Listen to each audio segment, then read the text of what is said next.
सोचिए एक patient severe vomiting plus loose motion के साथ इमरजेंसी में आता है।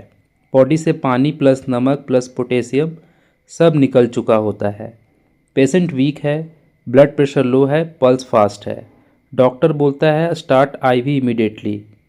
यही से हमारा टॉपिक स्टार्ट होता है। IV fluid, electrolyte replacement, poisoning management और विटामिन मिनरल सप्लीमेंट।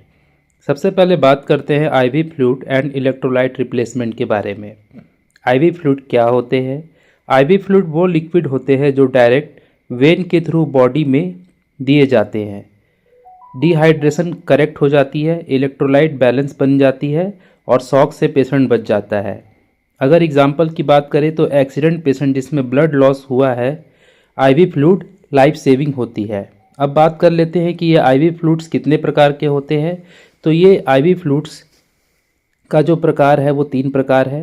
पहला है आइसोटोनिक फ्लूइड, जिसमें सेम स्ट्रेंथ ब्लड का जैसा होता है, यानी ब्लड का जो प्रेशर है वही आइसोटोनिक फ्लूइड का भी प्रेशर होता है, उसी के जैसा स्ट्रेंथ होता है, मतलब ब्लड जैसा ही कंसंट्रेशन। एग्जाम्पल की बात करें तो normal saline 0.9%, Ringer lactate RL. इसका यूज़ वोमिटिंग, डायरिया, शॉक और बर्न्स में किया जाता है।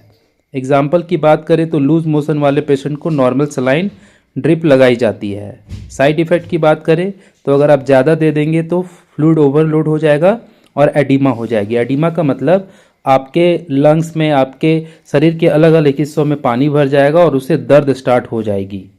अब थोड़ा सा इसे और अच्छी तरह से समझते हैं दूसरे टाइप से, जो है हाइपोटोनिक फ्लूइड यानी लो कंसंट्रेशन। इसका एग्जाम्पल है 0.45% NaCl, यानी कि परसेंटेज देख रहे हैं आप, फर्स्ट में था 0.9%, अब वो है 0.45, मतलब पहले से कम हो गया है, इसीलिए इसको हाइपो बोला गया है। और ये लो कंसंट्रेशन है जब सेल के अंदर पानी कम हो, यानी कि ज़्यादा पानी निकल चुका हो। इस तरह से इसका इस्तेमाल लॉन्ग टर्म डिहाइड्रेशन पेशेंट के लिए किया जाता है, लेकिन रिस्क भी है। अगर आपने कंट्रोल थेरेपी पर ध्यान नहीं दिया या लगातार इसे चढ़ाते चले गए तो ब्रेन स्वेलिंग हो सकती है, जिसे कि सेरिबल एडिमा कहते हैं, यानी ब्रेन के अंदर पानी भर जाना और दर्द होना।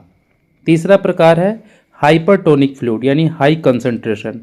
इसका एग्जाम्पल है 3% NaCl, यानी कि आप देख रहे हैं सबसे ज़्यादा नमक का परसेंटेज यहीं पर है, और इसे डेक्सट्रोज 10% और 25% के नाम से भी जाना जाता है। इसका यूज़ सीवरल हाइपोनेट्रीमिया, यानी अगर बहुत ज़्यादा मात्रा में अगर सोडियम की मात्रा या पोटेशियम की मात्रा निकल चुकी है तो उस केस में इसे दिया जाता है, यानी सीवियर हाइपोनेट्रीमिया, मतलब हाइपो का मतलब कम, जब आपके बॉडी से सोडियम की मात्रा बहुत ज़्यादा निकल चुकी है। हाइपोगैलिसीमिया, तो यानी कि अगर किसी का ब्लड शुगर लेवल बहुत ही नीचे जा चुका है। अगर रियल केस की बात करें तो diabetic patient with very low sugar को ये डेक्सट्रोस आईवी दी जाती है। तो एक बार फिर से मैं आपको बता दूं कि आईवी फ्लूइड वो लिक्विड है जो डायरेक्ट वेन के थ्रू बॉडी में जाते हैं जब पेशेंट पानी पी नहीं सकता। डेली लाइफ एग्जाम्पल, जैसे मोबाइल की बैटरी लो हो जाए तो चार्जर लगाते हैं, वैसे ही बॉडी अगर लो हो जाए यानी ताकत न रहे तो आईवी फ्लूइड चार्जर के काम करते हैं। इसके अलावा मैंने आपको आइसोटोनिक फ्लूइड, हाइपोटोनिक फ्लूइड और हाइपरटोनिक फ्लूइड के बारे में अच्छी तरह से बताया।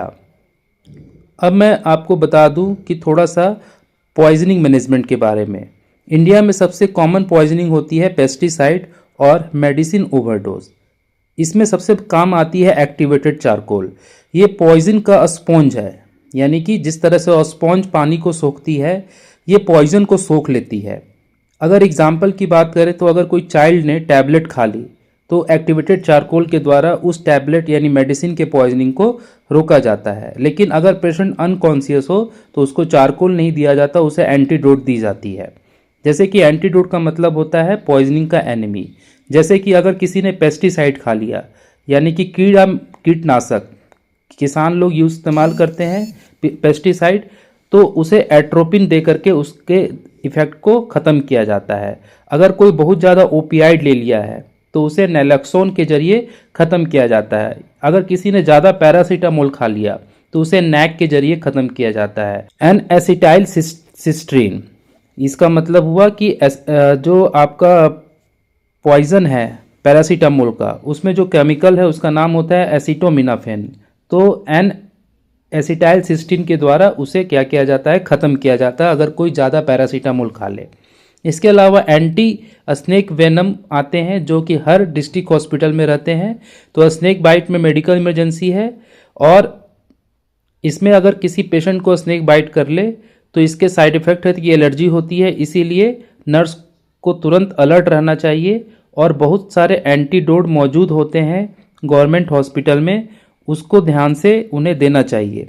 जैसे कि यहाँ पर जो इस्तेमाल होती है स्नेक के लिए एंटीडोट वो है न्यूरोटॉक्सिक और एक है हीमेटोटॉक्सिक बाइट। और इसके जो साइड इफ़ेक्ट है वो आपको पेशेंट को ध्यान से एब्जॉर्ब करने हैं, जैसे कि एलर्जी हो सकती है, एनाफिलैक्सिस शॉक हो सकता है और वाइटल को मॉनिटर करते रहना है। अब बात करते हैं विटामिन एंड मिनरल सप्लीमेंट के बारे में। विटामिन क्यों ज़रूरी है? बॉडी को एनर्जी, इम्यूनिटी और ग्रोथ देने के लिए। जैसे कि फैट सॉल्युबल बना विटामिन ए, डी, ई के, यानी अगर विटामिन ए की कमी हो गई तो नाइट ब्लाइंडनेस हो सकता है, विटामिन डी की कमी हो गई तो रिकेट्स हो सकते हैं, विटामिन के की कमी हो गई तो ब्लीडिंग हो सकता है। इसके अलावा कुछ वाटर सॉल्युबल विटामिन होते हैं जैसे कि B1, अगर इसकी डेफिशिएंसी हो गई तो बेरी हो सकते हैं। विटामिन B12 इसकी कमी हो गई तो एनीमिया हो सकता है और विटामिन सी की कमी हो गई तो स्कर्वी हो सकता है। इसके अलावा अगर आयरन की बात करें तो ये हमारे ब्लड के लिए ज़रूरी है, कैल्शियम की बात करें तो बोन के लिए ज़रूरी है, आयोडीन की बात करें तो थायराइड के लिए ज़रूरी है और जिंक की बात करें तो इम्यूनिटी के लिए ज़रूरी है। यहाँ पे नर्स का रोल है कि करेक्ट डोज देना, पेशेंट एजुकेशन देना और साइड इफ़ेक्ट मॉनिटर करना।